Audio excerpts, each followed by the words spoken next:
ഉസ്മാൻ റളിയല്ലാഹു അൻഹു ഖബറിന്റെ അടുക്കൽ എത്തിക്കഴിഞ്ഞാൽ കരയും. ഉസ്മാൻ റളിയല്ലാഹു അൻഹുവിന്റെ താടി നനഞ്ഞുകൊണ്ട് ആ താടിരോമങ്ങളിലൂടെ കണ്ണുനീര് താഴോട്ട് വീഴും. സഹോദരങ്ങളെ, സ്വഹീഹായ ഹദീസിൽ നമുക്ക് കാണാം, ഉസ്മാൻ ഇബ്നു അഫ്ഫാൻ റളിയല്ലാഹു അൻഹു ആയിരുന്നു ഇദാ വഖഫ അലാ ഖബറിൻ ബകാ ഹത്താ യബുല്ല ലിഹിയതഹു. ഉസ്മാൻ ഇബ്നു അഫ്ഫാൻ റളിയല്ലാഹു അൻഹു ഖബറിനടുത്ത് എത്തിക്കഴിഞ്ഞാൽ കരയും. ഉസ്മാൻ ഇബ്നു അഫ്ഫാൻ റളിയല്ലാഹു അൻഹുവിന്റെ താടിരോമങ്ങൾ നനയുന്നത് വരെ കരയും ഉസ്മാൻ ഇബ്നു അഫ്ഫാൻ റളിയല്ലാഹു അൻഹു.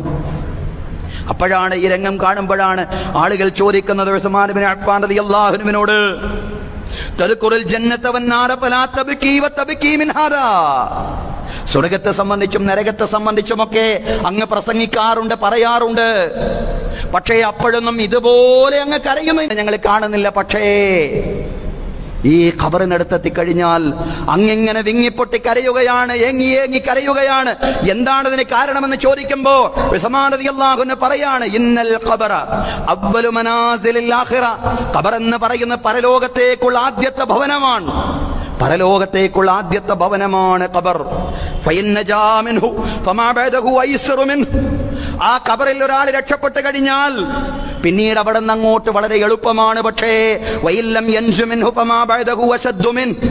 ആ ഖബറിൽ ഒരാൾ രക്ഷപ്പെടുന്നില്ല എങ്കിൽ, ആ ഖബറിലെ വിചാരണയിൽ ഒരാൾ രക്ഷപ്പെടുന്നില്ല എങ്കിൽ അവിടെ നിന്ന് അങ്ങോട്ടുള്ള കാര്യങ്ങളെല്ലാം വളരെ ക്ലേശകരമായതാണ്, വളരെ പ്രയാസകരമായതാണ്. സഹോദരങ്ങളെ, ഉസ്മാൻ റളിയല്ലാഹു അൻഹു കരഞ്ഞെങ്കിൽ അത് ചിന്തിച്ച് കരഞ്ഞതാണ്.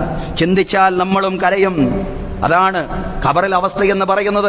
നരകാവകാശിയാവാൻ പോകുന്നയാളുടെ ഖബറിൽ അവസ്ഥയെ സംബന്ധിച്ച് ഖുർആൻ പറയുന്നുണ്ട്, അന്നാറു യുഅറദൂന അലൈഹാ ഗുദുവ്വൻ വഅശിയ്യാ. നരകം അവരുടെ മുമ്പിൽ പ്രഭാതത്തിലും പ്രദോഷത്തിലും പ്രദർശിപ്പിക്കപ്പെടുകയാണ്. റസൂലുള്ളാഹി സ്വല്ലല്ലാഹു അലൈഹി വസല്ലം ഇതിനെ വിശദീകരിച്ചു പറഞ്ഞു, ഖദ ഊഹിയ ഇലയ്യ അന്നകും തുഫ്തനൂന ഫിൽ ഖുബൂർ. നിശ്ചയം എനിക്ക് അല്ലാഹുവിന്റെ അടുക്കൽ നിന്ന് വഹി വന്നിരിക്കുന്നു, ദിവ്യബോധനം വന്നിരിക്കുന്നു. അന്നകും തുഫ്തനൂന ഫിൽ ഖുബൂർ. നിശ്ചയം നിങ്ങൾ ഖബറുകളിൽ പരീക്ഷിക്കപ്പെടുക തന്നെ ചെയ്യും. ഖരീബൻ മിൻ ഫിത്നത്തി ദജ്ജാൽ. ദജ്ജാലിന്റെ പരീക്ഷണത്തിന് സമാനമെന്നോണം. സഹോദരങ്ങളെ, അതാണ് നമസ്കാരത്തിൽ നമ്മൾ പ്രാർത്ഥിക്കുന്നത്, വമിൻ ഫിത്നത്തി അദാബിൽ ഖബർ. അതുള്ളതാണ് ഖബറിലെ ശിക്ഷ എന്ന് പറയുന്നത്.